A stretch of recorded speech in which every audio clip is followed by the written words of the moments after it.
रायगड महाराष्ट्रासह देश विदेशातील ताज्या बातम्या पाहण्यासाठी मॅक्स इंडिया लाईव्ह चॅनलला सबस्क्राईब करा आणि बेल आयकॉन दाबायला विसरू नका। दिवसापासून आता जो पहलगामचा जो विषय चालू आहे, पाकिस्तानच्या आर्मीकडून आणि त्यांच्या राजकीय नेत्यांकडून वेगवेगळे विधान येत आहेत। आम्ही देखील आमचे बॉम्ब किंवा अणुबॉम्ब वगैरे तयार आहेत आहोत, रक्ताचे पाठ वाहू अशा पद्धतीच्या धमक्या दिल्या जातात।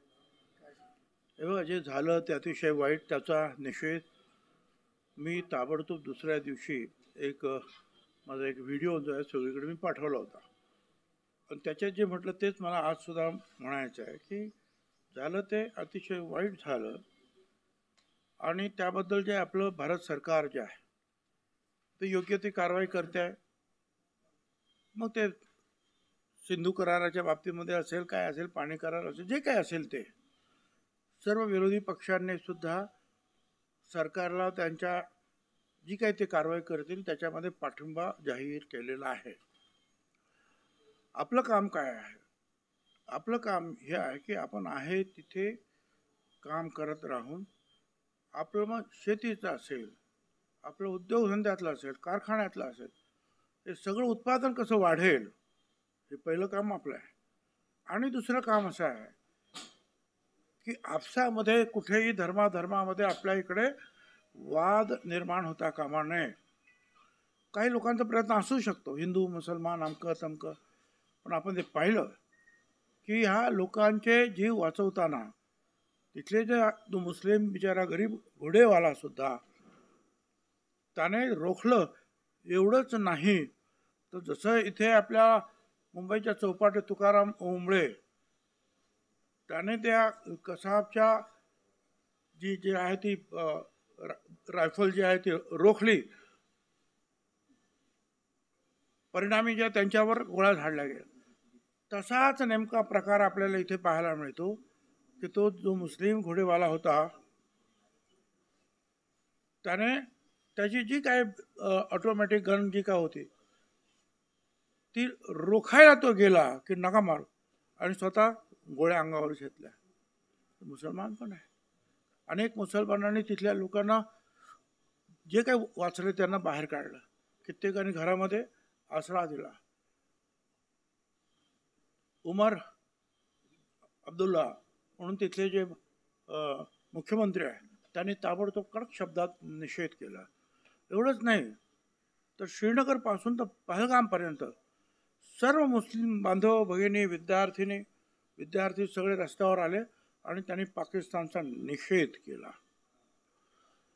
आता अशा परिस्थितीमध्ये काही ठिकाणी जे आहे हिंदू विरुद्ध मुसलमान अशा प्रकारचं जे काही कोणी करत असेल तर आपण ते ताबडतोब थांबवलं पाहिजे। जर आपल्याला त्या कुणाशी लढायचं असेल तर पहिल्यांदा आपण सगळे एकत्र राहिले पाहिजेत आणि आपसामध्ये आपल्याकडे काही गडबड सुरू झाली तर मग लढणाऱ्या सैनिकांचं सुद्धा सरकारचं सुद्धा जे आहे लक्ष विचलित होईल। म्हणून आपण एकत्रित राहून भारत सरकारला, मोदी साहेबांना आपण पाठिंबा देऊया। त्यांचं काम ते बरोबर करतील, आपण सांगू त्याच वेळा ते ताबडतोब लढाई करतील असं नाही, अटॅक करतील असंही नाही।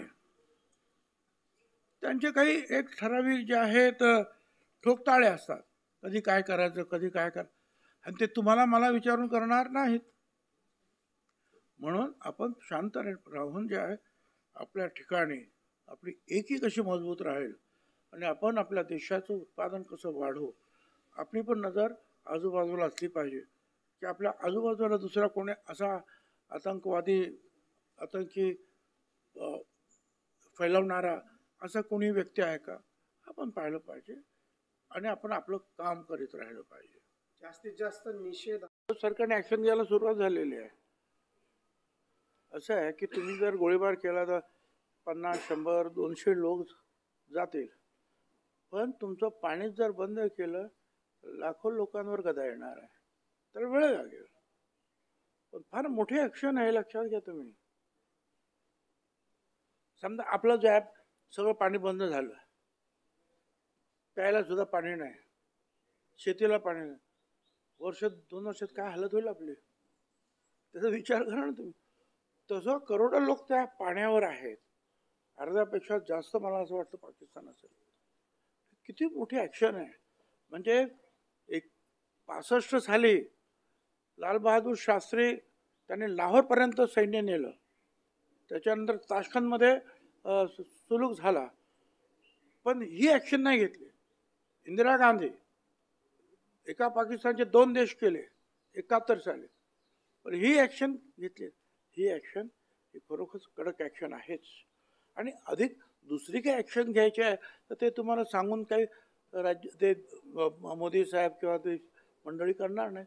आणि सैन्यसुद्धा तुम्हाला सांगणार नाही. जे काय करायचं तेही तयारीत असतात. तो त्यांच्याकडे पण सैन्य आहे, त्यांच्याकडे पण दारुगोळा आहे, त्यांच्याकडे पण सगळं. ह्या सगळ्या परिस्थितीचा विचार करून काय करायचं ते आपले लोक करतील. आपण त्यांच्यावर विश्वास ठेवला पाहिजे. न तर कधी करणार, काय करणार, 4 दिवस झाले अजून काय नाही हल्ला. अरे काय जेवण आहे का? साहेब हे पाणी बंद केलं आहे, पण त्याचा परिणाम किती दिवसांनी होईल? कारण त्याच्यावर बी टीका होती का त्याला 10-15 वर्ष लागतील पाणी बंद व्हायला. ठीक आहे, पण पूर्ण ताकद शक्ती जर लावली सरकारनं काय, तर तिथले आपले पण डॅम्स त्याच्यावर आहे. झटपट जे आहे ताबडतोब त्याची उंची वाढवता येईल. तुम्हाला पाणी अडवता येईल. काही पाणी जे आहे दुसऱ्या नदीजोडमधून खाली वळवता येईल. त्याच्या ज्यात आपले इंजिनियर्स बसलेत ना, जलतज्ञ बसलेत ना, काय करायचं ते एकदा ठरलं ना. आणि भारत सरकार आणि देशानं ठरवलं, भारत सरकारनं ठरवलं म्हणजे देशाने ठरवलं, तर सगळेचे सगळे लोक कामाला लागतील. वर्षभरामध्ये च्या आत त्याचे जे आहेत तुम्हाला अतिशय वाईट जे आहेत परिणाम पाकिस्तानात झालेले दिसून येतील. अजितदादा म्हणतायत मग मी काय करू? त्याला विचारा ना तुम्ही. नवीन तर आता त्याच्याबद्दल मी काय बोलणार? अजित पवार आमच्याबरोबरच मंत्री झाले ना. साहेब कर्जमाफीची त्यांनी घोषणा केली होती. काल शेतकऱ्यांनी आंदोलन केलंय त्यांच्या ताफ्यासमोर, चुना फेकून चुना लावलाय असं आंदोलन करण्यात आलेलं आहे शेतकऱ्यांचं. हे बघा, आपण त्याच्याकडे जे आहे ना शब्दशः पाहण्याची आवश्यकता नाही. भारत सरकार असेल, महाराष्ट्र सरकार असेल, कोणी असेल, एक चांगल्या योजना आपल्या शेतकऱ्यांसाठी, कष्टकऱ्यांसाठी, गरिबांसाठी, लाडक्या बहिणींसाठी आपण देतो. पण त्याच्या पाठीमागे उद्देश काय असतो? जे खरोखरच त्याला पात्र आहेत त्यांना त्याचा फायदा व्हावा. त्याचा गैरफायदा कोणी घेऊन होऊ शकतो, अर्धा पाऊण टक्का इकडे तिकडे होऊ शकतो. पण मोठ्या प्रमाणावर जर कोणी गैरफायदा घेत असेल मग ती योजनाच फेल होते, हे लक्षात घ्या तुम्ही. आणि मग ते काही कित्येक वेळा विड्रॉ सुद्धा करतात. म्हणून त्यांनी जे सांगितलं की याच्यामध्ये काही लोकांनी काय कारण असताना कदाचित फॉर्म भरले. एने प्लॉटवर सुद्धा जे आहे शेती आहे म्हणून फॉर्म भरले विम्यासाठी वगैरे. तर या गोष्टीसाठी थांबल्या पाहिजेत ना. या गोष्टी जर थांबल्या तर 5-25% खर्च कमी होईल सगळ्याच गोष्टीत. आणि मग ती जी आहे ती योजना करताना जे सेक्रेटरीज वगैरे बसतात सगळे मंत्री, ते ठरवतात किती लोक अडचणीत आहेत, एवढ्या लोकांना किती पैसे लागतील, एवढे त्याची सोय कर. पण ज्या वेळेला काही चुकीचे लोक त्याचा फायदा घेत असतील तर म्हणजे खरोखर अडले निडलेले लोक आहेत त्यांच्यापर्यंत तो पैसा पोचत सुद्धा नाही. आणि सरकारसुद्धा अडचणीत येतं, योजना अडचणीत येतं. तर मला असं वाटतं त्याच्याकडे थोडंसं सकारात्मक दृष्टीने पाहावं. त्यांचा म्हणण्याचा अर्थ असाच आहे की काही लोकांनी, काही चुकीच्या लोकांनी जे आहे त्याचा गैरफायदा घेण्याचा प्रयत्न केला, तो करू नये एवढंच त्यांचं म्हणणं आहे. त्यांनी धर्म करून याचा अर्थ तिथले जे मुसलमान होते पहलगामचे घोडेवाले, त्यांनी सुद्धा जे आहे गोळ्या घेतल्या ना अंगावर. त्यांचा उद्देशच तो आहे की धर्म विचारून मारायचं, म्हणजे हिंदुस्थानभर जे आहे दंगे पेटतील. आणि हा एक त्यांचा मुद्दा, हिंदुस्थानमध्ये दंगे पेटवून. दुसरा मुद्दा की काश्मीर जे शांतपणे जे आहे प्रगती करत आहे भारत सरकारच्या नेतृत्वाखाली, पर्यटक लाखोंनी वाढले, ते कसे थांबतील? काश्मीरचा उद्योगधंदा कसा थांबेल? त्यातून उपासमारी कशी वाढेल? त्यातून जी यंग जनरेशन आहे ती प्रक्षुब्ध कशी होईल, कायदा हातात कसा घेईल, या अशा अनेक गोष्टी त्याच्या पाठीमागे आहेत. त्या जाळ्यामध्ये आपण फसता कामा नये. आणि ते अगदी संपूर्ण देशातील, अगदी दिल्लीतले मौलवी असतील प्रमुख, आपल्या इथले असतील, मुंबईचे असतील, मुस्लिम नेते असतील, सगळ्यांनी एक जात सांगितलं की हिंदुस्तान हमारा है, हम हिंदुस्तानी है. आणि पाकिस्तानचा निषेध केला. त्यामुळे त्यांनी धर्म विचारून केला म्हणून तुम्ही जे आपल्या आपल्या आपसामध्ये जे आहे वितुष्ट निर्माण करता कामा नये. आपण जर केलं तर त्यांना जे पाहिजे आहे त्यात जाळ्यामध्ये आपण अडकू. सत्ताधारी पक्षांनी देखील नाराजी व्यक्त केली. दोघांचे मत वेगवेगळे आहेत, त्याविषयी देखील चर्चा सुरू आहे. कशाबद्दल? ठाकरे घराणे एकत्र येत आहेत, बंधू एकत्र येत आहेत, परंतु बरेचसे सत्ताधारींनी नाराजी देखील व्यक्त केली की दोघं एकत्र येत आहेत.